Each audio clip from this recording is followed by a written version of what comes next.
почитувани медиуми, почитувани граѓани.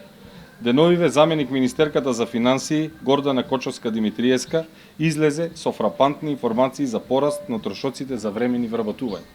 Иако СДС во кампањата 2016 година ветуваше дека ќе создаде стручна и ефикасна администрација со примена на принципите за праведност и стручност во вработувањето, односно дека нема да ја користи администрацијата за згрижување на партиските кадри во власта, сепак, она што се случи подоцна е апсолутна спротивност на ветеното.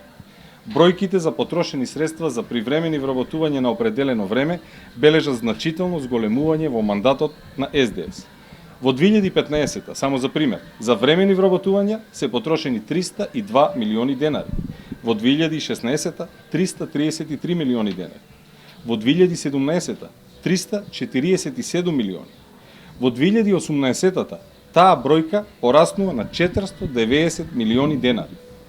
Во 2019 600 милиони, што е практично дуплирање на средствата потрошени 2015 и 2020 за половина година, односно со бројките со кои што располага Министерството за финансии до овој момент, 335 милиони, односно повеќе од цела 2016 и 2015.